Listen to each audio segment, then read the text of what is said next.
14 صدیوں سے یہ قوم اپنا حق مانگ رہی ہے. کیا حق مانگ رہی ہے؟ صرف اتنا حق کہ ذکر اہل بیت کرنے دو. ایک ہی مطالبہ ہے، ذکر حق کرنے دو. جہاں بھی جھگڑا ہوتا ہے اسی بات پر ہوتا ہے کہ ہم حق کہیں گے، دنیا کہتی ہے کہنے نہیں دیں گے. تو یہ مطالبہ ہے ظہور امام تک کہ صرف ایک حق چاہیے اور وہ اس ذکر کا، حق کا بیان چاہیے. زہرا نے بتایا مطالبہ ضرور کرنا، ملے یا نہ ملے. اور اس کے بعد آواز دی کہ لاؤ میرے باپ کا ترکہ اور ورثہ مجھے دے دو.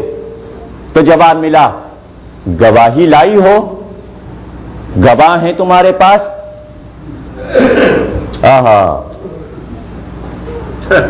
فمن حاجک فیہ من بعد ما جاءک من العلم فقل تعالوا ندعو ابناءنا وابناءکم نساءنا ونساءکم انفسنا وانفسکم ثم نبتہل فنجعل لعنۃ اللہ علی الکاذبین.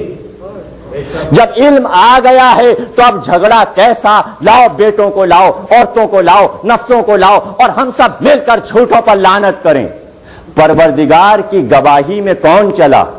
محمد چلے، علی چلے، فاطمہ چلی، حسن چلے، حسین چلے، جو اللہ کی گواہی میں آئے تھے. عیسائیوں کے مقابل اس خدا کے گواہ سے گواہ مانگ رہے تھے. گواہ لاؤ. اس لیے کہ فقہ اسلامی یہ کہتی ہے کہ نصاب شہادت ہونا چاہیے، قانونی مقدمے میں گواہ ہونا چاہیے اسلامی فقہ کے مطابق. جو فقہ فاطمہ زہرا سے ٹکرا جائے ہم ایسی فقہ کو نہیں مانتے. ہم ایسی فقہ کو نہیں مانتے کہ جو فاطمہ زہرا سے گواہ مانگے، سچی بی بی صدیقہ سے گواہ مانگے. گواہ لاؤ. تو فاطمہ زہرا معصومہ تھی، انہیں معلوم تھا کہ گواہ مانگے جائیں گے.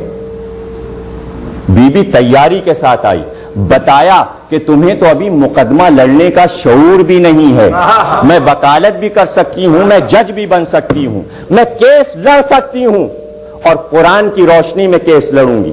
زہرا نے بتایا کہ میں تو اصولی قانونی لا کے مطابق عدالت میں آ گئی. تمہیں اتنا نہیں معلوم کہ جس پر مقدمہ کیا جاتا ہے وہ جج نہیں بن سکتا. زہرا نے تو حکومت پر مقدمہ کیا ہے. حکومت کو کہنے میں آنا چاہیے، جج تیسرا ہونا چاہیے. دنیا کے لا میں ہے، قانون میں ہے، جس پر مقدمہ ہوتا ہے وہ فیصلہ نہیں کر سکتا. اس کو آنا پڑے گا، وکالت کرنی پڑے گی اور تیسرے کو بلا کر فیصلہ کروانا پڑے گا. اور یہاں فیصلہ کرنے والا خود ہی مجرم ہے، اس کا کوئی وکیل نہیں. زہرا نے بتایا کہ تم تو گواہ نہ دے سکے اپنی جھوٹی حدیث پر، میں چونکہ اپنے باپ کی بیٹی ہوں اس لیے میں گواہ لائی ہوں. کہ کتنے ہیں گواہ؟ کہ علی کو لائی ہوں گواہی میں، حسن کو لائی ہوں گواہی میں، حسین کو لائی ہوں گواہی میں، اور اپنے گھر کی کنیز ام ایمن کو لائی ہوں گواہی میں. جواب ملا کہ اسلام میں 2 مرد ہونے چاہیے گواہ یا 4 عورتیں. تمہاری گواہی ناکافی ہے اس لیے قابل قبول نہیں. جو بی بی پہلے سے یہ جانتی ہے کہ گواہ مانگے جائیں گے اور گواہ لے کر گئی ہے، کیا اس بی بی کو یہ نہیں معلوم کہ 2 مرد اسلام میں ہوتے ہیں اور 4 عورتیں؟ تو بی بی کے لیے کیا مشکل تھی؟ مردوں میں ایک علی کو لے جاتی، ایک سلمان کو لے جاتی، 2 گواہ ہو جاتے، بی بی کو مل جاتا ورثہ، مطالبہ بھی ختم ہو جاتا عدالت کا. اور اگر نہیں لے جانا تھا 2 مرد تو 4 عورتیں لے جاتی. 4 عورتیں پوری تھیں. اسما بنت امیس کو لے جاتی، جناب فضہ کو لے جاتی، جناب ام سلمہ کو لے جاتی اور جناب ام ایمن کو. 4 عورتیں جاتی، گواہی دیتی، حق مل جاتا. نہیں، بی بی نے بتایا گواہی تو لے جاؤں گی لیکن غیر معصوم گواہی نہیں لے جاؤں گی، مباہلے والے گواہ لے کر جاؤں گی. یہ علی میرا گواہ ہے جس نے قرآن پر گواہی دی ہے، جس نے رسالت پر گواہی دی. مانو یا نہ مانو کا ایک ہے. اور دوسری بات یہ کہ شوہر کی گواہی بیوی کے حق میں نہیں مانی جاتی. تم اپنے شوہر کو لائی ہو اور اس کی گواہی بیوی کے حق میں نہیں مانی جائے گی, ناکافی ہے. علی پیچھے ہٹ گئے.